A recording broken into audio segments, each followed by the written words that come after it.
Hardy Fiber Cement Siding is proven to withstand water, pests, and fire better than wood-based siding. And it looks better while doing it. Hardy Siding has been chosen for 10 million homes and counting. See the proof at jameshardy.com. 3, 2, 1...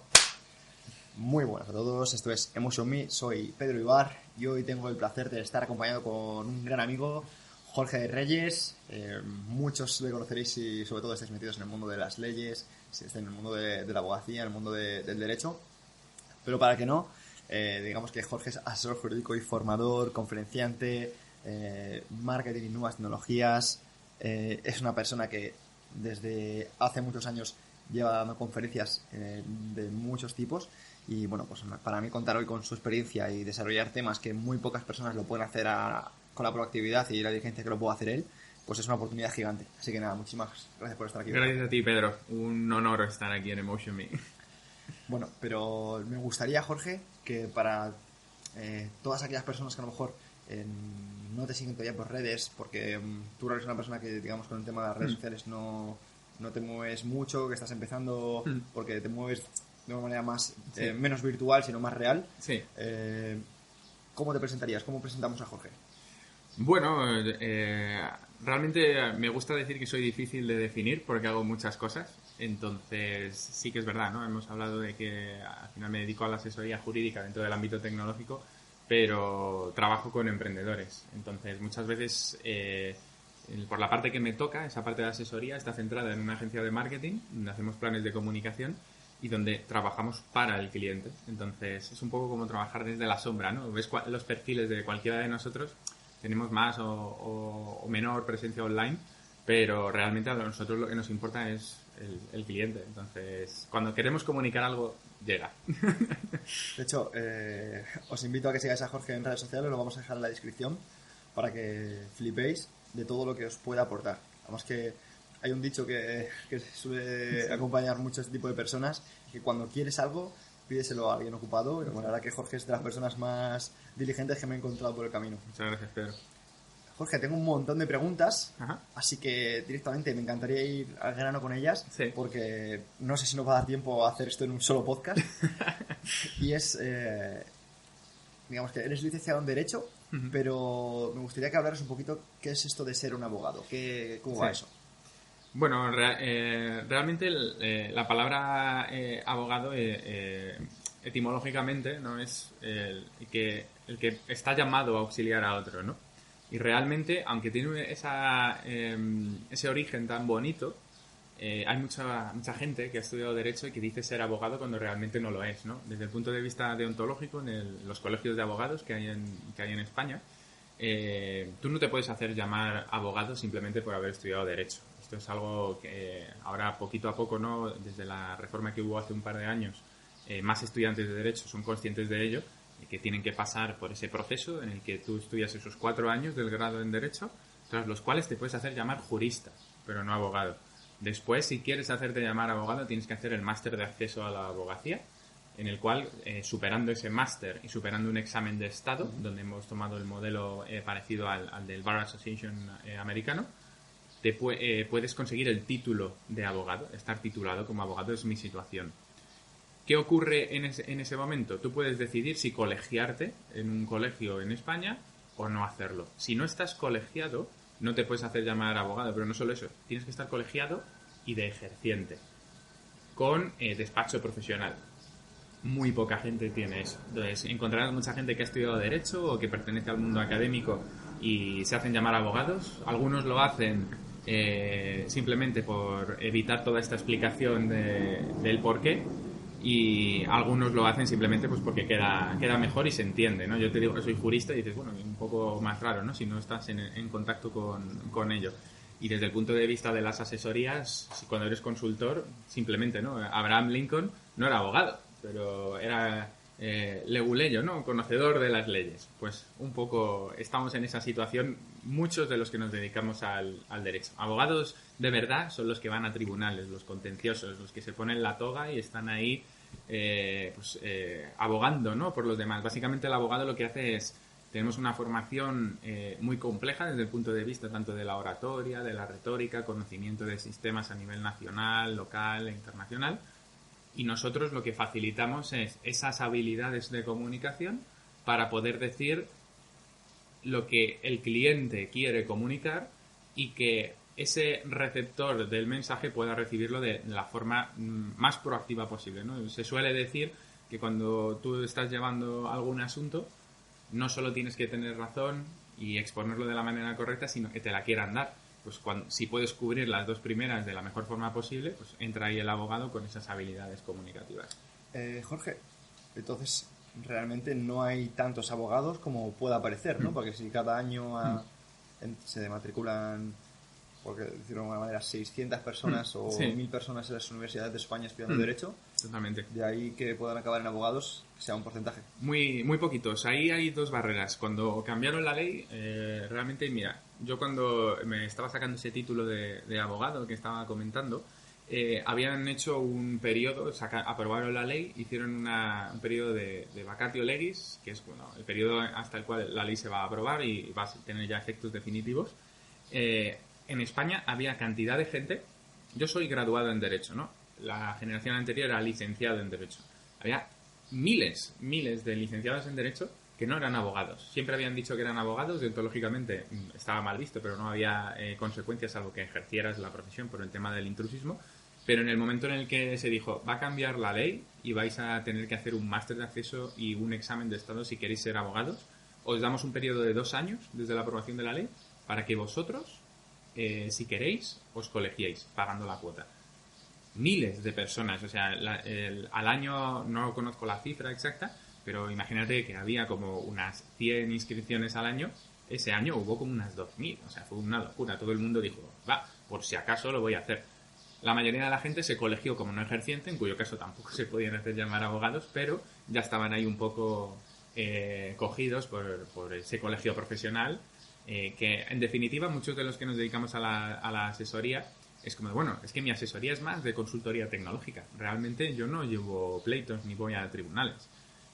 Conozco los procedimientos, por supuesto, al final es lo importante, pero si yo no quiero ir por ese camino, ¿por qué tengo que estar en un colegio profesional realmente, ¿no? Esas profesiones, por ejemplo, los veterinarios, ¿no? Es un poco... ¿Alguien que no haya estudiado la carrera de marketing puede dedicarse al marketing?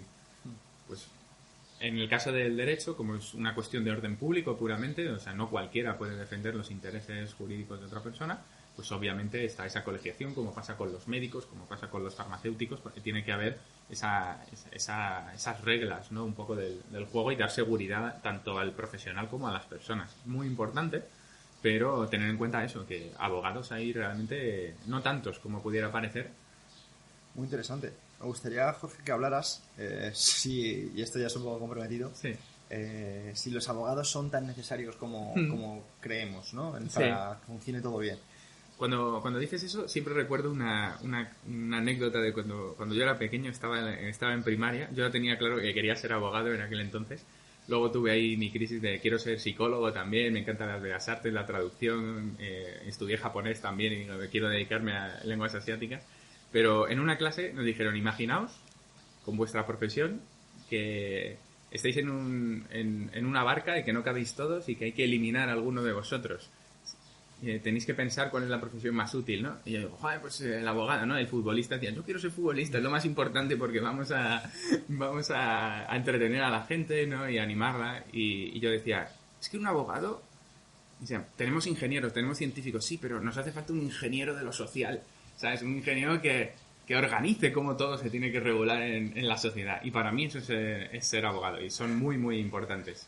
Es igual que tenemos a los ingenieros de caminos, ingenieros químicos industriales, ingenieros industriales en general, necesitamos ingenieros de lo social, gente que diga, esta sociedad cómo se puede optimizar, cómo se puede regular de la manera más eficiente posible. Interesante, o sea que esto ya es comprometido, pero en una barca, sí, con un futbolista, un panadero, un médico y un abogado, sí, ¿tú a quién echarías? Pues son supuestos de estado de necesidad, ¿no? O sea, tú te ves ahí y dices... Bueno, ¿no? Imagínate, es el caso de Titanic, ¿no? Y dice, oye, Rose, te voy a tener que quitar que me tengo que salvar yo, ¿no?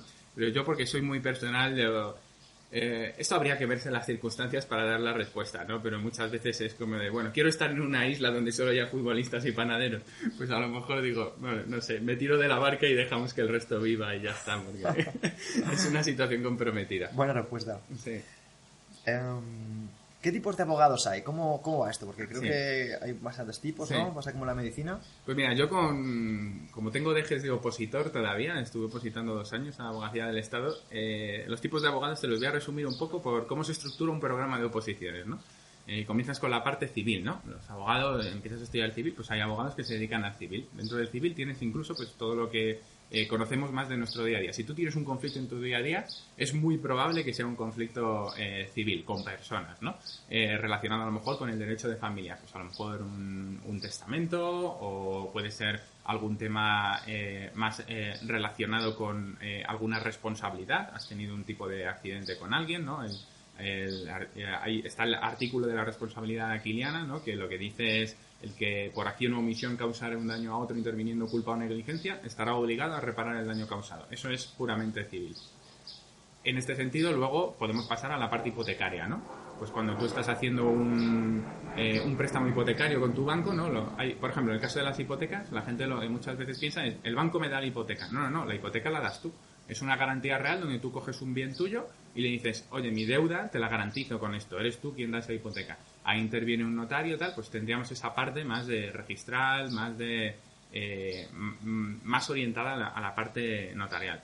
Nos encontramos luego con una parte administrativa, abogados que se dedican a todo lo que son las relaciones de procedimiento administrativo y con las administraciones públicas, también con algunos organismos internacionales que tienen algunos matices en cuanto a su regulación.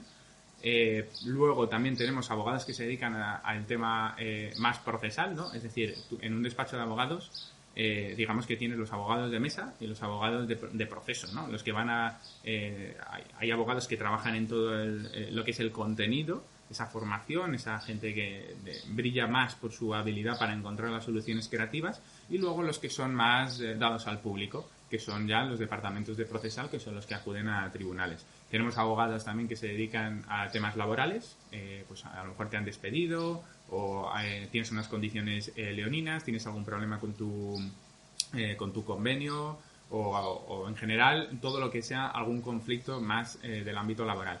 Y luego ya pasaríamos a lo que es el ámbito público. Hay abogados que se dedican al derecho público, donde encuentras pues los constitucionalistas, donde nos encontramos también con esa parte de administrativo y donde nos encontramos con el derecho internacional privado, el derecho internacional público. Un resumen sería, tienes abogados de derecho privado y de derecho público. Muy interesante. Me gustaría también saber, porque es un tema que personalmente no conozco mucho. Sí. Cuando alguien se mete a nivel de abogacía o lo que Sí. sea, creo que hay como varios niveles, ¿no? Hay una vía administrativa, una vía judicial, una vía penal y hay como una especie de mundo en el cual si no se resuelve cuando a ti te interesa va como a un tribunal, si en ese tribunal no se resuelve puedes volver a recurrir. ¿Cómo Sí. funciona todo eso en el mundo de los abogados? Pues realmente es un poco lo que comentábamos, ¿no? En el mundo del derecho hablábamos de esos tipos de abogados que son más de tribunales, ¿no? Los procesalistas. Ellos son un poco los que conocen cómo funciona el sistema, ¿no? Realmente hay órdenes jurisdiccionales, ¿vale? Entonces realmente dependiendo del tipo de conflicto tú irás al orden civil, al orden penal, al orden administrativo, ¿sabes? Cambiará en función del conflicto que hayas tenido. Y cada uno de esos órdenes, digamos, ¿vale? Tiene una serie de procedimientos y unas leyes de cada jurisdicción que regulan cómo es ese procedimiento, ¿no? Aunque normalmente se suele hablar, ¿no? De esas 5 salas del Tribunal Supremo y de las distintas instancias hasta que llegas al máximo tribunal, que es el Tribunal Supremo. Y ahora otra pregunta, Jorge, que parece que esto está siendo un interrogatorio. Suena un poco feo, pero Sí. ¿hay mafia en la administración? Si hay mafia en la administración. Pues bueno, si echando un vistazo a medios de comunicación deberíamos de pensar que sí, ¿no? Realmente ahí tenemos los ejemplos desde las puertas giratorias, ¿no? Altos cargos que acaban en grandes compañías privadas, uno de los ejemplos más llamativos, ¿no? Por ejemplo, son personas que, desde el punto de vista de la administración, ¿no? Que son personas que han defendido los intereses de España, por ejemplo, de puertos del Estado, y realmente pasan un par de años, ¿no? Se piden unas excedencias, incluso dejan el cuerpo de turno y acaban trabajando en un despacho desde el punto de vista del sector privado para compañías que quieren beneficiarse de algo que controla puertos del Estado. ¿Dónde están ahí los límites? Esas murallas chinas muchas veces, ¿no? Que se habla dentro del ámbito del corporate de... ¿Hay una separación realmente? Entonces, si hay mafias, pues bueno, incluso yo creo que tanto las personas que estamos fuera del ámbito de la administración pública como los que están dentro, creo que podrían responder a eso. Yo creo que hay juegos de poder, ¿no? Me gusta mucho la serie de Juego de Tronos y creo que debe ser algo parecido por la experiencia de compañeros de profesión, por la experiencia de empleados públicos, de funcionarios de carrera. Yo creo que realmente sí, aunque bueno, al final todos somos personas, entonces plantéate, en tu empresa hay juegos de poder y entonces creo que tendríamos la respuesta. Porque parece que no, pero hay mucha letra pequeña, ¿no? En la abogacía. Sí, hay letra pequeña desde el punto de vista, ¿no? Nos gusta hablar del disclaimer, ¿no? Es decir, yo pongo una clausulita, normalmente ahí, no al final, pero casi al final, donde me quito un poquito de responsabilidad, ¿no? ¿Dónde tenemos un ejemplo perfecto? En todo el tema de las preferentes, ¿no? Cuando esta consultoría financiera de las Big Four, ¿no? Realizó un informe sobre la viabilidad de determinados productos financieros y esa situación, había una letra pequeña de, bueno, sí, pero nosotros no tenemos responsabilidad. Entonces, bueno, ¿hay letra pequeña? Sí, pero me gusta pensar que al final el abogado, ¿no? Como diríamos en derecho, ¿no? La buena fe se presume siempre y en general la mayoría son buenas personas, honestas, humildes y que simplemente quieren abogar por ti, es decir, auxiliarte en todo lo que puedan.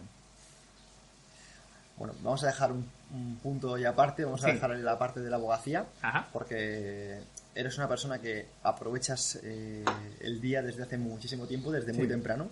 Y me gustaría que hablaras un poquito de tu rutina al empezar cada día, para estar preparados.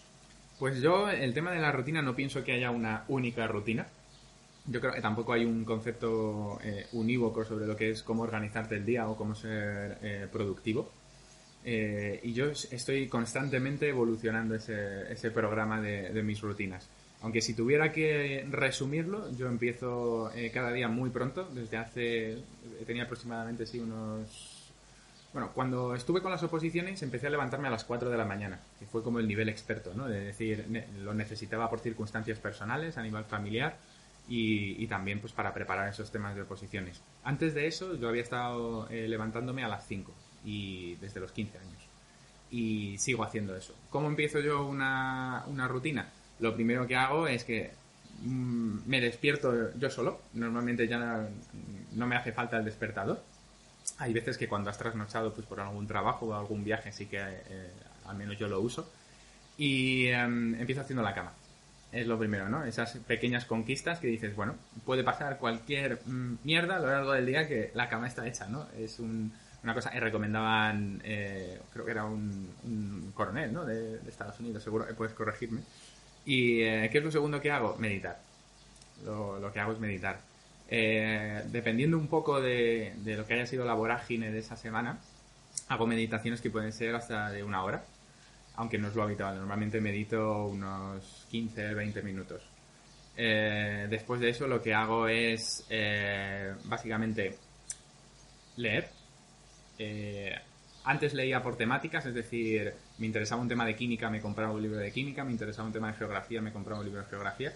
Y ahora, gracias a The Phil Hugo, he cambiado un poco la mentalidad y decía, Jorge, yo es que leo por lo que me viene bien esa semana. Entonces, si al final tú tienes el hábito de leerte un libro a la semana, dices, que tengo que dar un pitch, por ejemplo, ¿no? Temas de sostenibilidad. Pues me voy a leer un libro sobre energías renovables. Y ya está. Y vas aprendiendo cosas que ni siquiera sabías que te iban a aportar, ¿no? Ese unir los puntos. Después de leer durante 1 hora, donde yo he hecho muchos cursos de lectura rápida, de productividad, cursos para opositores de estudio y demás, y la conclusión es, yo leo tomando apuntes muchas veces, yo subrayo y tal, entonces podría leer mucho más, pero me gusta darle el tiempo al libro para absorberlo. Después de leer normalmente escribo un diario, que llevo de manera online. Hubo muchos años que seguía diarios como el Daily Stoic, ¿no? O de Ryan Holiday. Pero al final dije, ¿a quién conocí yo en aquel evento en marzo de 2015, tal, no sé qué? Yo me voy a mi diario, control F, buscar, y dije, o sea, yo normalmente tengo ese tipo de recursos, ¿no? Y dije, era esta persona. O ¿qué ocurrió este día? Es muy bonito ver, echar una mirada al pasado, sobre todo porque yo el diario, siguiendo un poco la rutina de 5-Minute Journal, lo que hago es empezar desde el agradecimiento. 3 cosas por las que estés agradecido cada día. 3 cosas fantásticas que van a pasar hoy. Planifica tu día, esos objetivos que tienes para ese día. Y luego los affirmations. Yo desde que una muy buena amiga irlandesa me recomendó leer a Louise Hay, yo solo lo introduje en mi vida, todo el tema de las afirmaciones. Miguel Camarena habla mucho de que el cerebro no distingue entre lo que es real de lo que no. Entonces, si tú estás constantemente diciendo a ti mismo que vas a conseguir algo, lo acabas consiguiendo. Llámalo sistema de activación reticular, llámalo autosugestión, llámalo como quieras, sí, pero hecho, ocurre. La frase de una mentira repetida 1000 veces se convierte en una verdad, ¿no? Totalmente. Es que cuando, por ejemplo, lo que decía Oprah Winfrey, ¿no? Que tuve que hipnotizarme a mí misma para el éxito. O Edith Piaf, igualmente, ¿no? Hay muy poca gente que sepa que estuvo más de 15 años hasta que pudo dedicarse a la canción. Claro, pero porque a veces que subestimamos o sobreestimamos las creencias limitantes que tenemos, sí, y que no somos conscientes de ellas. Sí. Me gusta mucho Tony Robbins porque lo que dice es: you can be in a peak state like this quick. En plan, puedes cambiar de estado automáticamente. O sea, tú ahora mismo no te sientes contento, cambia tu fisiología. O sea, ¿cuál es tu postura? ¿Estás bien? ¿Estás erguido? ¿No? Habla siempre del hilo de oro, ¿no? El que nos conecte el externo, ¿no? Con la energía del mundo. Es que te cambia totalmente. Lo que hablabas tú con Miguel también, de ponerte así. Sí. Cuando cambias tu fisiología ya tienes todas las papeletas para cambiar tu estado de ánimo. Eso es. Y nada, después del tema de las affirmations, desde que fui al evento de Tony Robbins he introducido también el priming, que es un ejercicio muy cortito, lo puedes dedicar hasta 15 minutos, pero bueno, es a través de la fisiología, ¿no? El conseguir la motivación, a través del agradecimiento, la planificación. Cuando empiezas tu día con base en el agradecimiento es que cambia radicalmente cómo ves el mundo. Y ya finalmente termino con el deporte. Siempre estoy una horita ahí haciendo deporte y todo esto antes de las 9. Sí, a las 9 normalmente es cuando empiezo ya a organizar cositas de trabajo que he hecho la noche anterior. ¿Y eso no puede hacer que a lo mejor estés estresado por tantas actividades? Cuando te lo planteas como un trabajo, es decir, yo te digo, por ejemplo, yo cuando me levantaba a las 4 de la mañana para estudiar oposiciones, yo ya funcionaba en piloto automático. Tenía que estudiarme los temarios, me sabía ya casi toda la legislación española, mucha de manera literal, Código Civil, Constitución, Ley de Procedimiento Administrativo. Cuando yo me planteaba esto, yo seguía mi rutina. Pero ¿qué ocurre? Que muchas veces yo decía, no me da tiempo a leer, no me da tiempo a hacer deporte, al menos hasta ahora. Nunca dejé el deporte, siempre he entrenado todos los días. Pero sí que es verdad que por la mañana solo meditaba. Daba un paseo, media horita, y me ponía a estudiar. Y eso era una obligación. Yo tenía que hacerlo y tenía que cumplir con unas expectativas, ¿no? De cantar unos temas. Sin embargo, esto, toda la vida siempre lo he visto de la misma forma. Es que lo hago por mí. O sea, no es un trabajo. O sea, para mí es un regalo. O sea, tú te levantas y puedes disfrutar de un paseo tú solo en la calle. O sea, sobre todo en verano, cuando viajo a la playa, me gusta un año dedicarlo en verano. Me voy un mes de mochilero y otro al año siguiente, ese verano, lo dedico a formación. El año pasado me fui a Santander a formarme en traducción jurídica. No quiero ser traductor jurídico, pero me gusta la traducción y los idiomas y conocer gente pues de otros países. Y realmente yo no lo hago por obligación. Cuando tú estás haciendo meditación es un reset mental. Yo cuando muchas veces, ¿no? A nivel salud, cuando has dormido mal, cuando tú meditas, te haces un reset del sistema. Enciendes y apagas el equipo y te quedas nuevo absolutamente. Cuando haces tu planificación de objetivos, te estás automotivando. Estás diciendo, esto lo estoy persiguiendo, mantienes el foco puesto en lo que quieres. Entonces, yo siempre digo lo mismo, cuando tienes claro quién eres, cuáles son tus valores y cuáles son tus principios, la toma de decisiones es casi automática. Así, yo he tenido la suerte, ¿no? De que me han ofrecido muchos puestos de trabajo, amigos o trabajar en instituciones. Y yo he dicho, esto está alineado con mis valores, con mis principios, con aquello en lo que creo. ¿Cuál es el propósito de esta compañía? Y cuando no cuadra, cuando lo tienes claro, sabes lo que es. Mi vida, ¿no? Hablábamos antes, ¿no? La basamos en la responsabilidad. quiero entrar en un tema, Jorge, porque a la colación de los principios, de los valores, y si esto estaba alineado con tus valores, creo que cuando estabas estudiando la oposición, estabas comentando que te levantas a las 4 de la mañana, sucedió algo que te hizo querer dejar de opositar. No sé si lo puedes contar en el podcast. Sí, bueno, fueron muchas las razones. Yo lo achaco más, la razón principal fue la pérdida de foco. Yo buscaba un objetivo muy claro.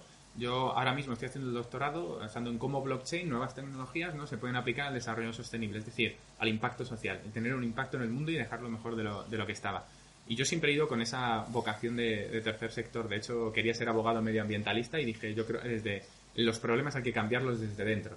Y esa era mi mentalidad y tenía ese foco. Tuve la suerte de trabajar también en abogacía del Estado, con unas prácticas durante la universidad. Estuve en Audiencia Nacional, Ministerio de Asuntos Exteriores, Tribunal de Justicia de la Unión Europea, Tribunal de Derechos Humanos. Estuve en un montón de departamentos y me gustó mucho lo que vi, no cómo se trataban los asuntos, y dije, yo quiero cambiarlo. Con el tiempo me he dado cuenta que era un acto de soberbia, de creerme yo posible de cambiar una infraestructura de esas características. Y cambié, ¿no? Esa frase de antes era inteligente y quería cambiar el mundo, ahora soy sabio y me cambio a mí mismo. ¿Qué ocurre con eso? Que tú ves el mundo de manera distinta y te encuentras un problema dentro de tu círculo de influencia, no de preocupación, y lo puedes solucionar. Entonces puedes trabajar sobre eso. Me di cuenta con esas oposiciones de que a donde yo quería llegar podía llegar mucho más rápido, de manera automática, y sin tener que pasar por ese proceso de una formación memorística que bueno, sí, al final la gente que saca ese tipo de oposiciones es gente brillante, pero sobre todo gente que tiene muchísima fuerza de voluntad. Porque yo he visto gente también brillante hundirse y acabar incluso con psiquiatras y con medicación por la exigencia, tomando su mial, ¿no?, para poder mantener un tono de voz y la calma, pero incluso en detrimento de su percepción externa, de su percepción de lo que está pasando en ese ambiente, ¿no? Hay gente que se le duermen las manos, se le duerme la lengua por tomar determinado tipo de medicamentos para estar más tranquilo y cantar. Y en cuanto a la oposición, yo dije, mi foco, puedo llegar antes de manera más eficiente a través de otros medios. La situación familiar en casa, bueno, mi madre la verdad que estuvo, y todavía, ¿no? No con problemas graves de salud, pero sí muchos y problemas inconvenientes que acabaron siendo graves, y toda la familia estábamos volcados, ¿no?, cuando tienes un familiar en esa situación. Muchas veces yo digo, no me lo quiero poner de excusa, porque también durante ese periodo de oposiciones se me inundó la casa. Y entonces tuve a dos obreros, a Quique y Antonio, nunca se me olvidará, con un martillo neumático, unas 10 horas al día, griteríos, no sé qué, luego los vecinos. Por eso me levantaba a las 4. Es decir, desde las 4 hasta las 8 yo prácticamente había terminado. Y empezaba toda la vorágine, pues, de tener que hacer comidas, de tener que atender estos problemas en casa. Pero lo fundamental fue una palabra que dijo o sea, tuve mentores increíbles dentro de la academia. Yo les estoy muy agradecido, aprendí mucho en lo personal y en lo profesional de ellos. Pero hubo una palabra que me dijeron que a mí me rompió todos los esquemas sobre el valor humano que yo podía encontrar en personas que estaban buscando ese impacto social y personas que a lo mejor, pues, se habían topado con un techo de cristal y estaban, ¿ahora qué hago con mi vida?, ¿no? Y me dijeron, oye, Jorge, yo tenía que ir 3 días a cantar por semana a la academia, y me decían, oye, Jorge, ¿por qué no has venido a cantar el lunes y el miércoles?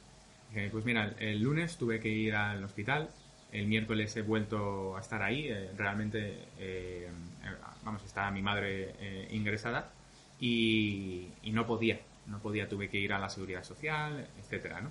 Me dijo, la próxima vez le dices a tu madre que se coja un taxi. Y le dije, ¿perdona? Entonces, cuando empecé a detectar ese tipo de estímulos, dije, no me gusta. Y sobre todo, yo he estado, aproximadamente unos 6 años en teatro de improvisación, trabajando con actores, con músicos. También he sido músico muchos años. Y me he encontrado muchísimas personas de la administración pública que son poetas, que son artistas, que son fotógrafos, que tienen galerías de arte. Y siempre veo esa rama cultural un poco frustrada, ¿no? Y dije, aquí puede que haya algún problema, ¿no? Sí, como que han renunciado a la vida que querían Totalmente. vivir por ese puesto, ¿no? Totalmente. Por esa forma, y Sí. a precios muy caros, Sí. ¿no? Porque tú estás hablando, ¿no?, que para haber seguido ahí tendrías que haber normalizado que tu madre estaba en el hospital. Absolutamente. La anécdota que a mí me cambió el chip fue, yo me levantaba, como decía, ¿no?, a las 4 de la mañana. Mi madre alrededor de las 2:30 tuvo un ataque que se llama de Parkinson farmacéutico, que es que te entran temblores por un exceso a nivel, una especie como de intoxicación medicamentosa. Y no era la primera vez que le pasaba, me había pasado bastantes veces de tener que ir de madrugada al hospital. Y me despertó mi padre y me dijo, oye Jorge, tenemos que irnos al hospital. Y lo primero que me vino a la mente fue, no me va a dar tiempo a estudiar. No me preocupé por mi madre y dije, aquí hay un problema. Y lo dejé a la semana siguiente. Entonces, bueno, sí que es verdad que fue un proceso, ¿no? Yo pasó toda esa situación, me fui a dar un paseo de estos que daba yo de meditativo y dije, si es que no tiene ningún sentido. Realmente yo en la carrera estaba en un foro de debate, iba a seminarios de teoría del derecho, tenía 2 grupos de música, estaba en el equipo de rugby, entrenaba. De hecho, algo poca gente sabe, aunque reconoce cuando me ve después de tanto tiempo, es que yo perdí 20 kilos con las oposiciones. Yo, soy una apasionada del deporte y siempre me preguntaban, oye, ¿tú te dedicas al alto rendimiento? Porque tenía unas muy buenas marcas y a nivel bioimpedancia igualmente tenía como una composición corporal de un atleta de alto rendimiento. Y me decían, no, yo soy abogado, es que me flipa el deporte, me encanta la nutrición. Yo es que me iba por las noches a estudiar un curso de nutrición y de empresa y me daba igual, ¿sabes? Yo siempre he tenido muy claro lo que me gusta y dedicarle tiempo porque es importante, ¿no? A los primeros auxilios, ¿no? Esa formación de ¿por qué no se da primeros auxilios en un colegio? Y se está dando... Sí, o de nutrición, o de entrenamiento. Absolutamente, cosas que te van a valer en tu vida, ¿no? Educación financiera. Porque eso, ya que sacas ese tema, ¿por qué no se enseña nutrición? ¿Por qué no se enseña entrenamiento? Pero entrenamiento de verdad, ¿no? No hecho que le den una pelota para jugar al fútbol en el recreo. ¿Por qué no te enseñan inteligencia financiera? Jorge, no sé si es un tema delicado o podrías dedicarle un minuto. Bueno, realmente yo creo que no es porque no se quiera. Hay profesores increíbles, personas maravillosas. Yo he tenido la suerte de trabajar con muchos de ellos, tanto desde profesores de educación primaria hasta de infantil, universitarios, escuelas de negocio, másters, profesores de formación in company en instituciones europeas, comunitarias, internacionales. Y en cuanto al tema educación, nosotros en España tenemos la NECA, ¿no?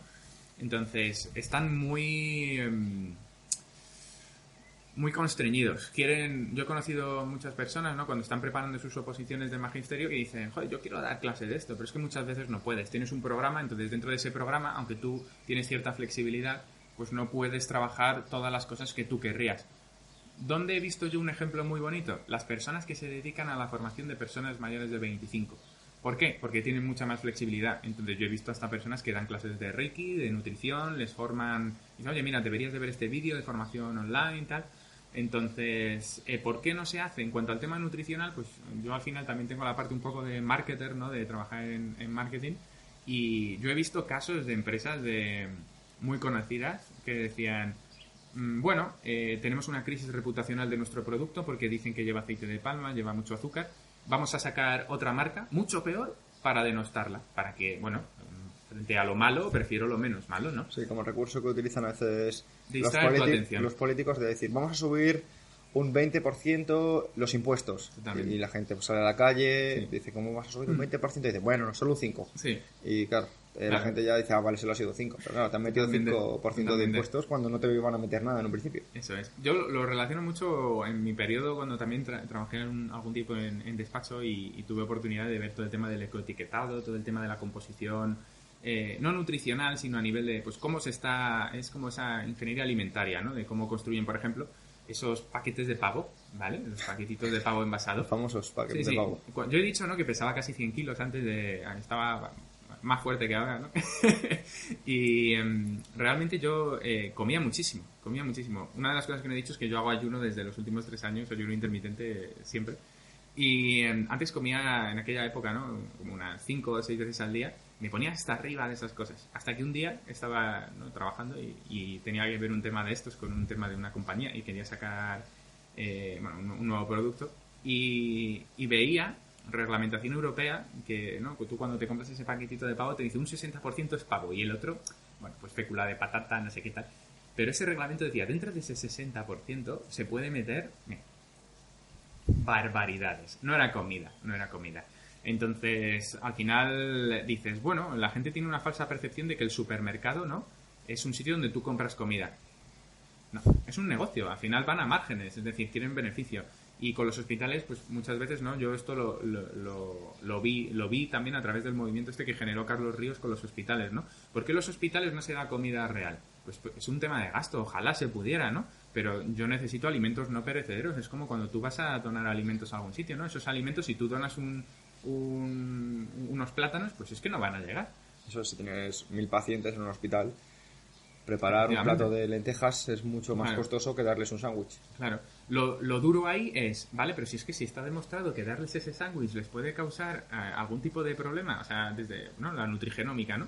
Tú es que tienes latente el APO4 del Alzheimer y ahí tú tienes todos estos estudios que te demuestran que consumiendo gluten generas una inflamación a nivel tejido, no sé qué, no sé cuántos tal, resistencias a la insulina. Yo de estas cosas no me meto, vosotros sois los expertos, pero digo, si tenéis la evidencia, ¿por qué no se hace? O sea, está costando vidas realmente. Entonces, es ese pensamiento lateral de decir, vale, tener este tipo de alimentación en hospitales cuesta esto, pero es que a la seguridad social, toda la gente que muere, toda la gente que está en urgencias, toda la gente que tiene todos estos medicamentos cuesta mucho más a largo plazo. El tema es un tema político porque, como tú dices, no es un tema que a corto plazo vaya a generar soluciones, porque es un tema que a medio y largo plazo va a cambiar la vida de las personas, pero que digamos que no se mira, es un tema político, ¿no? Ten en cuenta que las medidas, por desgracia, no se miran por los resultados que tienen, sino se miran por lo bonitas que quedan de cara al público, ¿no? Y claro, lo que queda bonito es hemos ahorrado tanto y damos solución a tanto, ¿no? Me gusta mucho la frase de Groucho Marx, que yo siempre que alguien me habla de cifras o de estadísticas, te decía, ¿no? Huye de las largas barbas y largos discursos, pero tenía otra frase que era increíble, que te decía, yo solo creo en las estadísticas que yo mismo he manipulado, ¿no? Entonces, ¿quién te dice a ti que eso es verdad, que es real, ¿no? No voy a entrar en esos temas, ¿no? Pero, por ejemplo, hablando en términos políticos, ¿no? Cuando se habla de la violencia de género o de robos, hurtos, cualquiera se puede meter en el INE y en el Instituto Nacional de Estadística y ver las estadísticas reales. Entonces tú dices, bueno, es que o sea, ¿cuál ha sido la muestra de esa estadística? ¿Es real realmente? Exactamente, es que muchas veces, y eso pasa también con la evidencia que tenemos en estudios, como por ejemplo con suplementación, ¿vale? Es que cuando se utiliza a veces la carnitina funciona en un 80% de las personas que lo utilizan. Claro, a lo mejor estamos hablando de que esas personas que han cogido son de un sesgo de personas que además utilizan anabolizantes. Claro. ¿Me explico? Entonces, la gente, claro, se queda un poquito en el abstract y no se meten un poquito en todos los, como dices tú, todas las variables de todas las personas que no están justo en esas circunstancias, que entrenan tantas veces como esas personas, que comen como esas personas en concreto. Totalmente. Y que han tenido resultados que puede ser que ni siquiera sea por eso. Pero claro, eso ya es un tema que a muchas personas no les gusta porque toca bolsillos. Claro, no, y las variables, no sé si lo habéis comentado en Emotion Me, quizás, pero eso decía Marcos Vázquez, ¿no? De El Fitness Revolucionario, que es el tema de, bueno, si vamos a las estadísticas, centrémonos en las películas de Nicolas Cage, ¿no? Cuando salga Nicolas Cage en una película, aumenta el índice de suicidios. Pues que deje de sacar películas. Bueno, es que no tiene nada que ver. Hay una variable que no ves que es la que está incluyendo. Eso es. Sí. Ahora quiero sacar un tema que es muy interesante, sobre todo para mucho del público de este podcast, porque la verdad que me siento muy orgulloso de los oyentes, ya que muchos son conferenciantes o incluso se están preparando para ello, y aprovechando pues que una parte importante de tu trabajo son las ponencias y las charlas, que nos dieras consejos, o si tienes consejos para poder llegar al público. Esto lo he tocado desde el punto de vista de la enseñanza, ¿no? De la formación tanto en company como dando conferencias, ¿no? De distintos ámbitos de liderazgo, emprendimiento, productividad sobre todo, y ahora más centrado en nuevas tecnologías. Y el consejo realmente es, ¿no? Bueno, como cuando abordas un pitch de financiación con emprendedores, ¿no? Abandona el ego totalmente, no lo hagas por ti. Mucha gente cuando tiene que dar algún discurso en público está pensando, no, es que me voy a poner nervioso, me van a criticar. Siempre gira todo en torno al yo. Pero cuando cambias la mentalidad y dices, bueno, pero es que yo tengo un mensaje muy importante que quiero que llegue a mucha gente y no lo estoy haciendo por mí, lo estoy haciendo por ellos realmente. O sea, yo quiero que tú sepas que, por ejemplo, ¿no? Yo hablo del blockchain, ¿no? Y dice, es que blockchain no son criptomonedas, es que en blockchain lo están utilizando desde Naciones Unidas y han cambiado ya pueblos enteros, o sea, vidas de millones de personas, y tú puedes hacerlo. Tengo un alumno en el máster de blockchain aplicada de la Universidad Europea que yo soy muy de redes sociales, publico muchísimo y sobre todo en LinkedIn, que me parece fundamental. Y publico muchas ayudas y subvenciones, ¿no? Tengo esa página de becas y de ofertas de trabajo donde publico ahí todo, todas las semanas, ¿no? Y publiqué una subvención de un programa que tiene la Comisión Europea que es Blockchain for Good. Es decir, usa blockchain para el bien. 5 millones de euros. En un mes, este chico, súper proactivo, junto con otro proyecto, es de Ledger Project, en un mes, por su proactividad, ha conseguido ya estar en la final de un campeonato europeo de startups presentando EcoFintech. Y es como es brutal, simplemente ha sido la proactividad de estar ahí metido en ello, ¿no? Entonces, que me pedía consejo para el pitch. Yo le decía, mira, no lo hagas por ti, hazlo por ellos. Estás contando una idea que es increíble. La gente va a ir muy al postureo, muy al mira qué profesionales somos. Y les dije, pasadme una foto que me encantaría haceros difusión del proyecto. Y me pasaron una foto súper profesional, con sus logos, lo que está en todas partes. Y le dije, no, pásame un selfie tuyo en la oficina, currando con el ordenador tu día a día. Yo no quiero ver el postureo, el storytelling. O sea, cuenta una historia personal. O sea, incluso vete sin PowerPoint. O sea, vas a ser el único, efectivamente, pero siéntete bien con ello, porque vas a ser el más real de todos.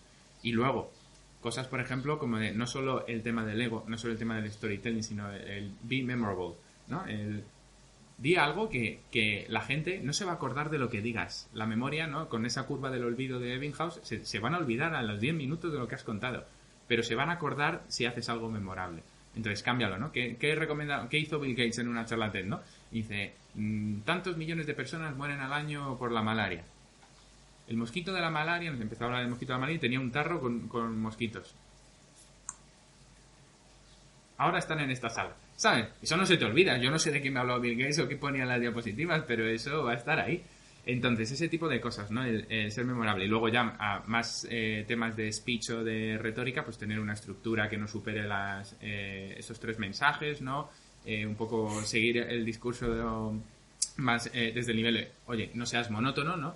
¿Qué me decían ayer? Oye, Jorge, me encantan tus charlas en español, pero hablas muchísimo mejor cuando das las charlas en inglés. Y yo, ¿y eso por qué? Y decía, es que al final tendemos a ser monótonos, ¿no? Tienes como el discurso, ¿no? Te ves a tu yo ideal dando la charla y ves como ese... no. ¿Y qué le ocurre a los ingleses? Que es como de... well, I want to say to you... Entonces tienes como esos picos que a la gente que se puedan estar quedando un poco dormida te... Ostras, tal, ¿no? Entonces rompes esa monotonía. Y sobre todo, como vas a hablar de personas, vas a hablar de algo que no es para ti, es para los demás y que quieres compartir, mira a todos y cada una de las personas que te estén escuchando. Si hay alguien que no te está escuchando, quédate mirándole. Ya verás como ese no le vuelves a perder en toda la conferencia, porque estará nervioso, porque le estarás prestando atención, pero sobre todo porque incluyes a todo el mundo, porque tu mensaje no es para ti, tu mensaje es para todos y cada una de las personas de tu audiencia. Muy bueno. Me recuerda a una conferencia que dio Manuel Subuch, que sé que le conoces, porque tu madre ha compartido ponencias con él. Con él, sí. Y es que cuando le preguntaban lo mismo decía que les quieran, o sea, compórtate cuando vayas a la conferencia, quiere a las personas a las que vas a dar la conferencia. Totalmente. Pero quiéreles de verdad. Sí. Es mucho más fácil llegar, ¿no? A una persona que quieres que a una persona que estás con la reticencia de me quiere escuchar, no me quiere escuchar porque está aquí. Es como el tema de las llamadas telefónicas, ¿no? Cuando tienes que llamar, por ejemplo, yo ahora estamos sacando una startup y es como de cuando tienes que llamar a una persona, normalmente fíjate en tu fisiología, eso que hablábamos. Cuando estás a punto de coger el teléfono, ¿cómo estás sentado? ¿Estás sonriendo? ¿No estás sonriendo? ¿Cuál es tu estado fisiológico y emocional? Y hay quienes dicen, oye, se lo dicen sobre todo a las personas que trabajan en call center, ¿no? Tú sonríe cuando estés llamando. ¿Por qué? Porque aunque la otra persona no te vea, va a cambiar tu estado mental. Claro. Es que es tal cual. Entonces, al final puedes abordarlo a través de ahí. ¿Y qué se dice con el tema de la oratoria, no? Muchas veces podría entrar a hablar de anclajes, ¿no? De fijar tus estados pico y demás, ¿no? Muy rollo Tony Robbins. Pero realmente es un poco más sencillo, ¿no? Cuando tú tengas un problema con alguien, tú piensa en tu interior, oye, te quiero, tío. O sea, en serio. O sea, te comprendo, voy a hacer todo lo posible por entenderte, porque el problema de comunicación, si tú no me entiendes, no va a ser culpa tuya, va a ser culpa mía. Eso es. Va a ser culpa mía porque tengo que saber en qué nivel estás, mental, emocional, fisiológico, si eres una persona con preponderancia visual, auditiva, cinestésica, y sobre todo, ¿cuál es tu discurso? Sobre todo, me encanta una frase de Ludwig Wittgenstein que es: los límites de tu lenguaje son los límites de tu mundo. Y yo, toda mi vida, ¿no? Como yo escribía poesía hace ya muchos años, y yo lo entendía como desde el punto de vista del vocabulario, ¿no? No tengo que saber todo el tipo de palabras para hablar con propiedad. Pero luego empiezas a estudiar y dices, no, es que no solo existe la comunicación externa, sino la comunicación interna, lo que te dices a ti mismo. Entonces, los límites que te pongas a tu comunicación interna van a determinar tu vida. Eso es. Entonces, cámbialo. Totalmente. La confianza que tengas en ti mismo la vas a transmitir a los demás. Absolutamente. Si tú eres feliz, lo van a ver. Y el punto clave de la oratoria, yo creo, está en la coherencia. Es decir, cuando tú piensas una cosa y comunicas otra, te van a pillar al instante. Sí. Si no crees en lo que estás diciendo, fuera. Eso es. Entonces, que lo que piensas, que lo que dices y lo que haces esté en consonancia. Si tú eres una persona que hace bromas y a ti te han dicho que en las charlas no se hacen bromas, no eres tú. Eso es. Entonces, puedes hacer bromas porque es tu personalidad. Si tú no has hecho chistes y te dicen que los hagas, no los hagas porque va a haber un silencio sepulcral y entonces vas a tardar mucho en volver a dar una charla. Muy buena. Entonces, es la coherencia, absolutamente. Has hablado de vías kinestésicas, visuales y auditivas. Y bueno, para quien no lo sepa, esos son canales de comunicación que se utilizan en PNL. Y no sé si podrías dar un pequeño matiz de qué es cada cosa. Bueno, pues mira, a mí me encanta hacer los experimentos que propone Tony Robbins. Tengo varios compañeros, ahora mismo nos vamos con algunos de ellos a Harvard en julio. Hemos tenido esa oportunidad que ganamos, nos votaron nuestros compañeros. Desde aquí un saludo, muchísimas gracias. Gran oportunidad. Y con muchos de hecho se ha hecho esta prueba. Un experimento de Neurolinguistic Programming, ¿no? Básicamente es como de detectar, imaginaos, ¿no?, el mejor momento de vuestra vida, intentar recordarlo y describirlo. Una persona que sea visual va a utilizar muchos adjetivos orientados al sentido de la vista. Una persona que sea muy auditiva, a lo mejor no recuerda con tanto detalle, pero recuerda una canción, recuerda el tono de voz, el timbre, ¿no?, de una persona. Y lo alto que hablaba, lo bajo que hablaba. Efectivamente. Y una persona cenestésica va a quedarse, me sentía pletórico, me encantó. Mis abuelos, un compañero me decía, mi momento más feliz de la vida fue haberme criado, ¿no?, en una familia donde la mayoría de las personas no fueron a la universidad y ver la cara de mis abuelos en mi graduación. Esa sonrisa, esa felicidad, esos abrazos. Y se acordaban de eso. Se acordaban simplemente de eso. Entonces, ¿cómo detectar ese tipo de cariz o de crisoles que tienes tú, ¿no? Pues detectar si en tu comunicación eres visual, auditivo, cenestésico. El cenestésico es el que se emociona. El que... Esto no quiere decir que si tú eres visual no seas auditivo. No, para nada. Simplemente quiere decir que a ti te motiva más. Sí, la predominancia de... Exactamente. Totalmente. Del canal. Pues me gustaría ahora, porque bueno, como ves estamos intentando tocar todos los palos posibles, Jorge, llevamos ya aquí un buen rato, Sí. que hablaras de las influencias y mentores, porque Sí. bueno, ya hemos desarrollado en otro podcast, así, con Miguel Camarena, Sí. la importancia del mentorship de cara a crecer como persona en cada parte Sí. de... Pero me gustaría que decieras una pincelada, igual que vas a Sí. hacer. Bueno, yo creo que siempre lo digo. Me dicen, eso es un poco lo típico, ¿no? Pero para mí, mentores y modelos han sido mis padres. O sea, realmente, eso por un lado, ¿no?, es lo que decía Steve Jobs. Uno de los momentos más vergonzosos de mi vida fue cuando me di cuenta de que mis padres no lo sabían todo. Esto es un factor psicológico, ¿no? Cuando llegamos hasta los 6 años hay un factor de idealización de los padres, y cuando empezamos a entrar en la adolescencia es cuando decimos, no, reclamo mi propia identidad, y te rebelas frente a la autoridad y en general quieres encontrar tu propia identidad, ¿no? Pero luego, cuando pasa ya la adolescencia, vuelves, ¿no?, a tomar a tus padres como modelo después de haber hecho esa construcción, ¿no?, a nivel tanto espiritual como psicológico. Y para mí toda la vida siempre han sido un modelo de comprensión, un modelo de proactividad, un modelo de luchar por lo que quieres. Me han apoyado absolutamente en todo. Yo no estaría aquí donde estoy si no es por mis padres. Entonces, hay una cosa que me gusta mucho, es aristotélico. Yo recomiendo a todo el mundo, de hecho lo he regalado muchas veces, el libro de la Ética a Nicómaco. Aunque sea leer el libro octavo, que es el de la amistad. ¿Por qué? Porque habla de muchos temas, habla de por qué te haces amigo de la gente, qué tipos de amigos hay, cuáles son los amigos de verdad. Pero utiliza un concepto que a mí me encanta, que es el de la piedad. Y que no es un concepto cristiano, porque es precristiano Aristóteles, obviamente. Que es el del pietas, ¿no? Y estoico. Y también. Entonces, ¿qué significa la piedad realmente? Significa que en tu vida hay una deuda que nunca vas a poder pagar, que es que te hayan dado la vida. Entonces, si en tu vida intentas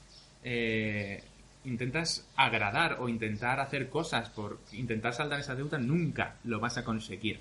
Nunca, jamás. Entonces, lo único que puedes hacer con esa deuda es reconocerla y dar las gracias. Y ya te podrás sentir bien contigo mismo. Y en cuanto a mentores, pues yo soy también muy de la opinión de Alberto McRow.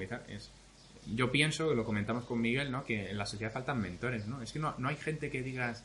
O sea, por supuesto que puedes avanzar muchísimo más rápido con una persona de, oye, Pedro, enséñame CrossFit porque eres un crack, o sea, porque te he encontrado a ti, ¿no? Pero si estoy buscando educación financiera, oye, necesito, ¿no? Por ejemplo, el tema del trading, ¿no? Rubén, oye, Rubén, enséñame de trading, tal. Pero porque lo conoces personalmente y sabes que son personas pues, humildes, sinceras, de verdad y que te quieren ayudar, ¿no? Pero es muy difícil muchas veces encontrarlo y Alberto decía, bueno, pero es que los mentores los tienes en los libros. Sí, pero cuando encuentras un mentor en persona, o sea, yo estos últimos años estoy... cerciórate o procúrate de mentores que estén contigo, porque realmente creo que es esencial. Y yo mentores, me gusta mucho la frase esta de Benjamin Franklin de todo hombre es superior a mí en algún sentido y en ese sentido aprendo de él. Puede ser mentor cualquier persona que sea mejor que tú en algo, es decir, cualquiera puede ser mentor tuyo. Ahora, no te creas que una persona puede ser mentor tuya de todo. Es decir, a lo mejor tienes un crack en educación financiera, pero el tío a nivel emocional es, con una palabra, ¿no? Es paralítico emocional. Es decir, es que no se relaciona. Sí, es claro. muy analítico, muy objetivo, Claro. muy apolíneo, ¿no? Que comentábamos antes. Entonces, si quieres ser creativo, rodéate de gente creativa, pero no tomes los patrones formativos que esa persona pueda tener a lo mejor en el campo financiero. Has mencionado que los libros también pueden ser mentores y antes de la entrevista hemos mencionado unos cuantos libros que tenemos Sí. en común en cuanto a cómo nos han ayudado en nuestras vidas y me gustaría que hablaras Sí. de los libros que te apetezcan ahora mismo para compartir en la gente Sí. que pueda estar escuchando. Pues el año pasado monté mi segunda página web. La primera fue de poesía, participaba en certámenes y tal, pero la segunda, yo llevo varios años compartiendo ayudas, becas y demás, y dije, llevo mucho tiempo haciendo esto a través de grupos de WhatsApp, metiendo emprendedores, ¿no? Donde montamos todos los proyectos, pero me sabía un poco mal, ¿no? Yo tenía la regla y dice, en este grupo no entra nadie que no conozca yo en persona. Entonces, eso era una barrera para millones Para la de mayoría. personas, ¿no? Entonces dije, bueno, pues voy a hacer una página web, ¿no? Entonces, en esa página web empecé a compartir las becas y dije, bueno, voy a hacer post también de temas de psicología, ¿no? Por ejemplo, lo de la adaptación hedonista, que me parece que también es un término muy importante a tener en cuenta, el tema del sistema de activación reticular. Hice un post de los 20 libros que más me gustaron. El año pasado, claro, porque yo al final leo tantas cosas que tengo que hacer una criba. Sí. Y por no elegir, directamente me metí en un programita de este de ordenador, metí todos los títulos y dije, los 20 que salgan son los 20 que van, aunque son libros que me gustaron, pero dije, todos me han aportado algo, ¿no? Entiendo a la perfección. Claro, entonces hay libros, ¿no? Por ejemplo, como el de Tools of Titans, ¿no? Que me encantó. La semana laboral de 4 horas. Increíble también. Pero antes hablamos, ¿no? Aquí detrás, ¿no? Pedro tiene una biblioteca increíble y tiene el libro, ¿no? De los 7 hábitos de las personas altamente efectivas, ¿no? Brutal. Es increíble ese libro. El sutil arte de que todo te importe una mierda. Increíble. O sea, tiene un mensaje muy potente. A mí como tal el libro tampoco me pareció como súper revelador, pero el mensaje es muy potente. El mensaje sobre todo es muy nítido. Sí, es nítido, es transparente, es sincero. Y yo, por ejemplo, empecé con todo esto y lo apliqué desde el primer día con el libro de Dale Carnegie de Cómo ganar amigos e influir sobre las personas. Que la gente lo lee y dice, vaya clickbait, ¿no? Pero no, para nada. O sea, es un libro que realmente te enseña desde el punto de vista de la historia, pues cómo la gente ha lidiado con problemas. Es básico, o sea, ¿por qué buscas un mentor? Porque te crees el centro del mundo, es el ego quien está hablando. Tú piensa, hay alguien en todos los años de historia de la humanidad que ha tenido ya tu mismo problema. Busca a esa persona y aprende de lo que hizo y los errores que cometió. Entonces, bueno, en ese post tengo ahí ya bastantes libros. Hay uno que si estáis pasando por un momento de estar consiguiendo un logro, ¿no? Antes comentaba con Pedro que para mí la vida no funciona por eficacia sino por eficiencia, es ser feliz con el proceso. Si buscas un logro, lo consigues, te olvidas y no vives una vida basada en el agradecimiento, entonces ya no es tan importante para ti y pierdes un poco el sentido. Y si no lo consigues, te frustras. Pues para aquellos de vosotros, ¿no? que estéis buscando el ser más felices con el proceso, el coger un timón de decir, no estoy consiguiendo nada, pero ¿por qué soy feliz, ¿no? Con el proceso? Es el libro de Las virtudes del fracaso, que es de un filósofo francés, se llama Charles Pépin, y no sé si lo pronunciaré bien, mi francés es un poco... Un saludo a Phil Hugo desde aquí. Sí, que nos corregirá, Phil. Y habla de personas que han perseguido logros autoimpuestos o impuestos por externalidades familiares o educativas, que sí han tenido éxito, pero nunca alcanzaron su potencial de éxito hasta que dejaron esa imposición estúpida y se dedicaron a lo que querían. Y hay ejemplos increíbles, brutales, muy buenos. Brutal, Jorge. Ahora quiero meternos en algo más actual, Sí. algo con lo que creo que tú pilotas bastante.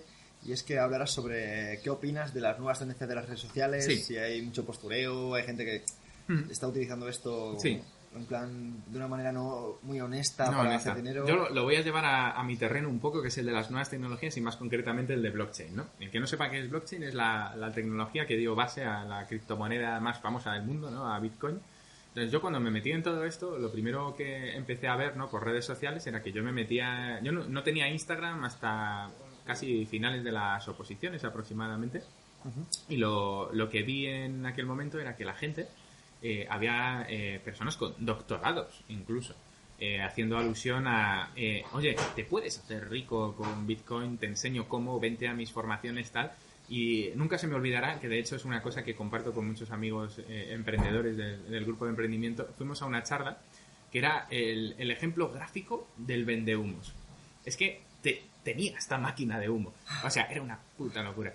¿Qué encontramos? Bueno, cobraba 5.000 euros las formaciones de trading y ponía un vídeo donde salía él en Fiji con una moto de agua haciendo un vídeo de tú también puedes vivir la vida Bitcoin, no sé qué, y salía en la moto de agua. Y digo, pero si este tío cobra los cursos a 5.000 euros y aquí hay 2.000 personas, pues y el Bitcoin estaba en aquel entonces a 3.000, no sé, muy, muy, muy bajito. Y yo digo, tú no estás invirtiendo en Bitcoin, campeón. Entonces, iba un poco por ahí, ¿no? Entonces, ¿qué pasa con las redes? Realmente a mí me pasa, creo que hay un problema grave. ¿Por qué? Porque todos a nivel psicológico tenemos nuestro yo ideal, ¿no? Entonces, por ejemplo, Instagram es la red del postureo. Tenemos ese yo ideal de cómo nos vemos a nosotros, ¿no? Como soy conferenciante y además estoy súper fuerte, tal. Instagram es eso.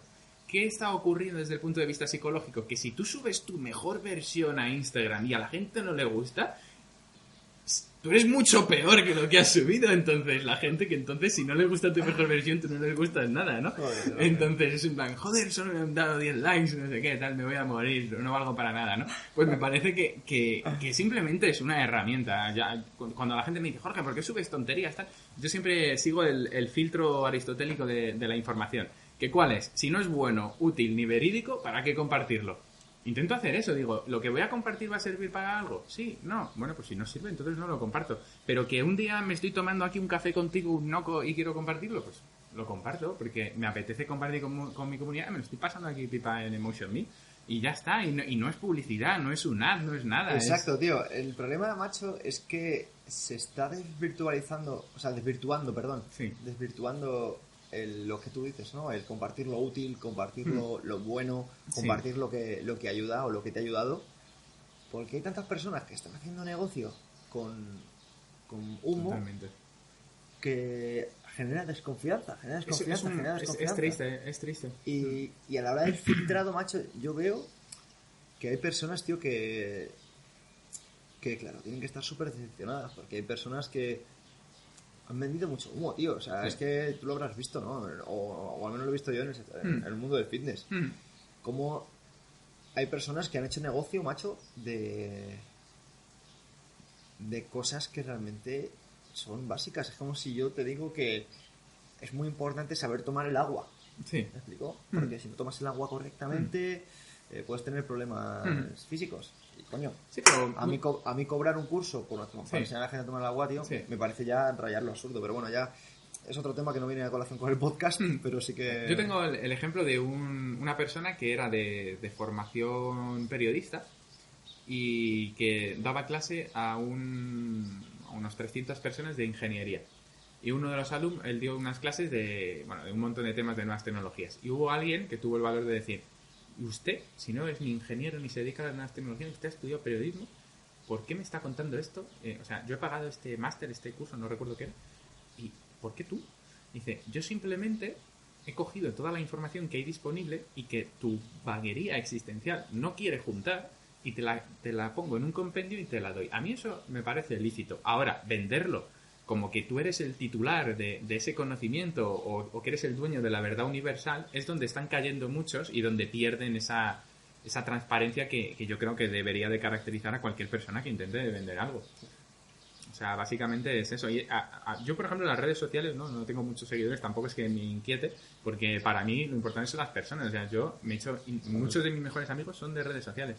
Yo empecé en el año 2008 en redes como MySpace y YouTube. Yo tenía, o sea, y sigo manteniendo amigos de Nepal, de Sri Lanka, de Guatemala, de Tampa, y todo es porque al final tienes un interés sincero en la otra persona, en lo que te puede contar, lo que puedes aportarle y lo que te puede aportar a ti. Y yo Instagram, LinkedIn sobre todo, lo uso para eso. Es decir, yo te puedo ayudar en algo, estoy a tu disposición. Ya está. No hay más. Es decir, yo no voy a intentar vender nada, y en el caso de que vendiera algo es que realmente voy a pensar que es muy bueno, y si no, no lo estaría compartiendo. Básicamente es eso. Entonces, la gente que, por ejemplo, ahora se dice, no, me han hackeado el perfil y ahora ayudarme a recuperarlo, tal. ¿Por qué está ocurriendo eso? Porque la gente está dando su perfil y su contraseña a empresas o normalmente independientes, que lo que hacen es comprar seguidores. Entonces se quedan con tu contraseña. Entonces, si has perdido el perfil, ya tenemos una tendencia de por qué te han robado la contraseña. Porque te ha podido el ansia de tener más seguidores, de que Instagram también lo fomenta, porque solo puedes poner el swipe up a través de los 10.000 seguidores. Ese tipo de cosas, dices que a lo mejor ha sido un ataque de ciberseguridad independiente, ¿no? Pero la mayoría de casos que yo he visto es, ¿has comprado seguidores? Sí, vale, pues ahí lo tienes. Ya está.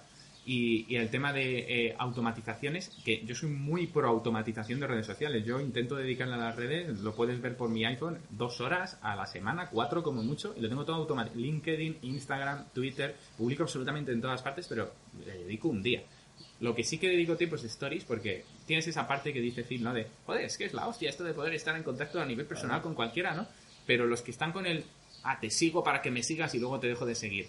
A ver, no seamos tontos. Es que voy a saber cuándo lo has hecho. Y la gente que está comprando seguidores, lo mismo. Nosotros en la agencia y las propias agencias de influencers tienen sus herramientas de, oye, es que no me llaman las agencias y tengo 100.000 seguidores. A ver, ¿cómo te llamas? ¿Cuál es tu nickname? Vale, perfecto. Vale, compraste seguidores el 17 de marzo de 19... O sea, es que lo puedes ver. Puedes ver hasta la hora. Entonces, digo, tienes un 40% de seguidores falsos. Tú verás lo que has hecho. ¿Sabes? Entonces, muchas empresas no lo saben y entonces dicen, no, quiero contratar a esta persona que tiene tropecientos seguidores. Y lo que no sabes es que los ha comprado. Entonces dices, eso es. El influencer marketing no funciona porque yo contraté a Mengano y no vendí nada. Ya, porque Mengano tiene todo comprado. Eso es. La gente, yo veo muchos perfiles. Yo soy una cuenta discreta, actualmente tengo como 16.000 seguidores. Y yo veo un montón de perfiles que tienen como 3 veces más que yo, a los que no sponsoriza ninguna marca. Sí. ¿Me explico? Y yo he de decir que soy una cuenta chiquitita, no más que lo que te acabo de mencionar. Sí. Y por suerte estoy con una marca de material deportivo italiana, con una marca de suplementación europea, con una marca de bebidas energéticas internacional, con otra marca nacional de ropa. Y me siento muy orgulloso, y desde aquí espero que os sirva a las personas que estéis buscando pues una sponsorización. Mira, simplemente llega cuando tiene que llegar. O sea, no va a llegar. Si no te ha llegado es porque de momento no eres lo suficientemente bueno. Yo llevo esperando mensajes de empresas años y años. Yo llevo divulgando desde 2012 y me empezaron a llegar como hace 3. ¿Me explico? Y entonces estamos hablando de que son 8 años, de los cuales solo he recibido un poquito de ayuda desde los últimos 2 y medio. ¿Me explico? Entonces, no hay prisa, no es una cosa que sea de un día para otro, sino que tienes que demostrar mucho durante mucho tiempo. Sí. No, yo creo que hay una tendencia también muy importante que han sabido ver bastantes emprendedores montando sus respectivas agencias, que es que se habla del concepto influencer, pero no del concepto microinfluencer y nanoinfluencer. ¿Por qué? Nosotros, hablando con grandes marcas, tuvimos un ejemplo de una marca bastante potente a nivel internacional que decía, bueno, es que nosotros si contratamos, por ejemplo, al Rubius, es que tenemos un pico de ventas increíble, pero es que luego, por ejemplo, trabajar con determinado tipo de influencers, trabajas con él y es que le da igual, por ejemplo, beber Noco que beberse cualquier otra cosa. Entonces, no nos gusta, aunque nos genere ventas, no genera esa confianza. Y sobre todo, muchas veces, si tú ves al determinado influencer un día haciendo una cosa y otro día haciendo otra y denostándolo, pues dices, es que ya no me interesa, pierdes la confianza. Y han visto, ¿sabes? Muchos emprendedores, ¿no? Pues la parte de los micro y los nano influencers, es decir, gente que tiene a lo mejor pues 1.000 seguidores o que tiene 500, pero que de esos 500, 450 va a misa lo que dice ese inspirador, ¿no? No hablamos de influencers, realmente es tu comunidad. ¿no? Noval Yuval Harari lo que decía es que te da igual el número de personas con las que puedas compartir, ¿no? En tus redes sociales, tus amigos, tal. Cuando pases el umbral de las 150, no lo vas a poder controlar. Entonces, en ese momento tienes la responsabilidad de inspirar cosas que sean verídicas, de verdad, y ya está, y dejarlo simplemente ahí. Incluso en tema de las marcas yo te diría, si realmente te gusta una marca, vete a hablar con ellos. Es que en LinkedIn yo he hablado con la Comisión Europea, con Naciones Unidas. O sea, es que, sinceramente, esto no es ni... no quiero parecer pretencioso ni nada, pero es que puedes llegar a la Casa Blanca. Nosotros hemos estado hablando con uno de los directores de la campaña de publicidad de Obama. Entonces, ¿por qué? A través de LinkedIn, si es que tardas 2 minutos. O sea, si a ti realmente tenemos una compañera en el curso, que igual, o sea, que es proactividad, es saber moverte. O sea, si a ti te flipa Tim Ferriss, mándale un mensaje. Vete a buscarlo, ¿sabes, Agustín? ¿Sabes? Ya está, o sea, es eso. Lo haré. Sí, sí. Jorge, me gustaría que desarrollaras un poquito si es importante tener LinkedIn.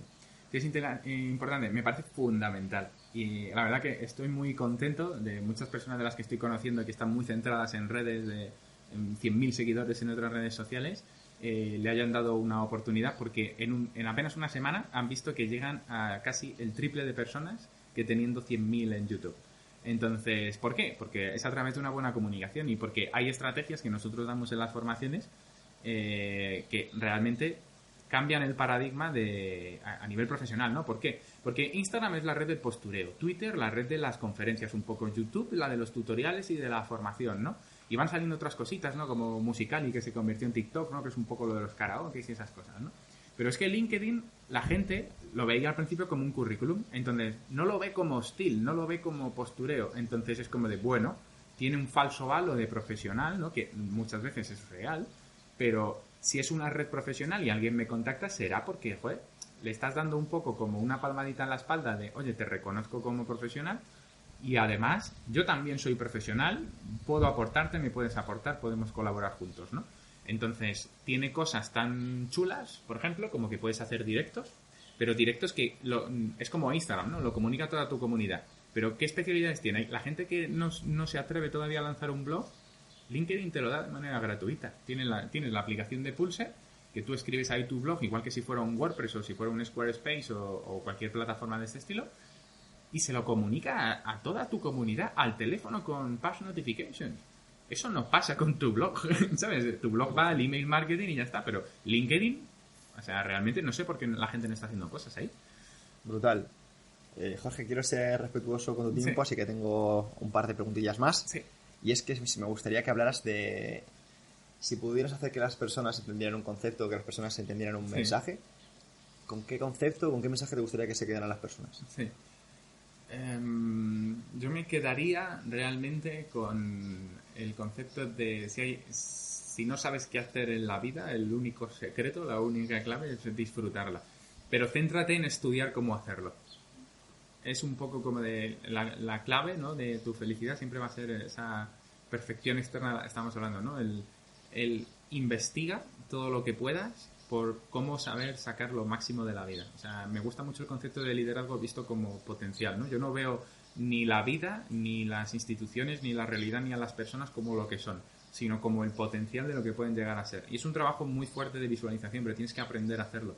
Cuando estás viendo el futuro, ¿no? Me gusta mucho la frase del hermano de Walt Disney, ¿no? Cuando había muerto ya Walt y le dijeron, joder, qué pena, ¿no? Que después de tanto trabajo no haya visto nunca construido este parque, ¿no? Y dice, Walt yo lo había visto.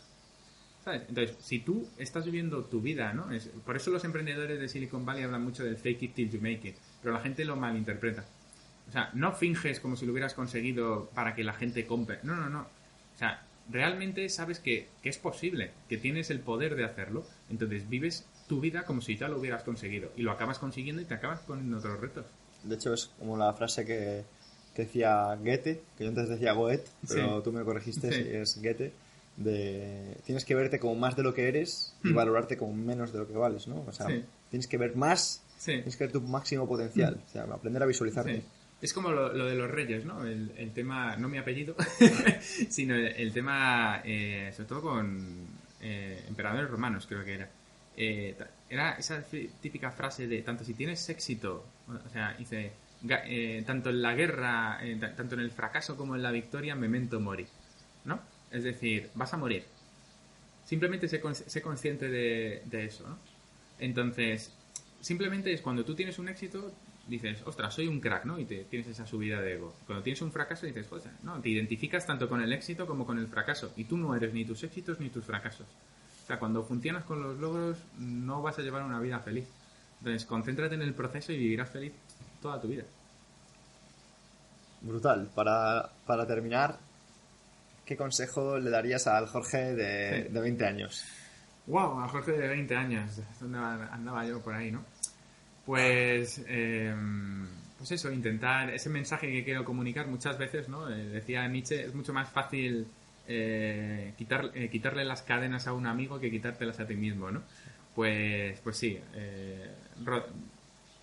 O sea, yo, si algo me ha caracterizado y me caracteriza es curiosidad. Entonces, confiar más en mí mismo es como un cliché, ¿no? Pero es la confianza en que todo pasa por algo, tiene su razón de ser, y ex post, ¿no? Como decimos ahí en derecho, cuando ya ha pasado todo, a todo pasado, ¿no?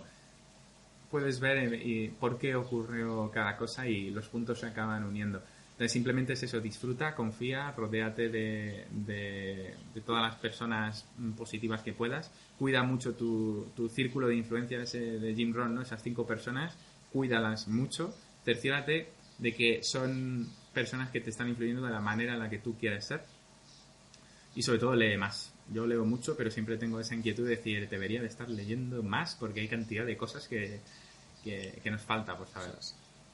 Pues hasta aquí, Jorge, darte las gracias por tu tiempo, ti, por este Pedro. rato tan productivo, tan fructuoso. Ha sido un placer, Pedro. Y gracias a todos los oyentes por una vez acompañarnos. Nos vemos en el próximo. Gracias.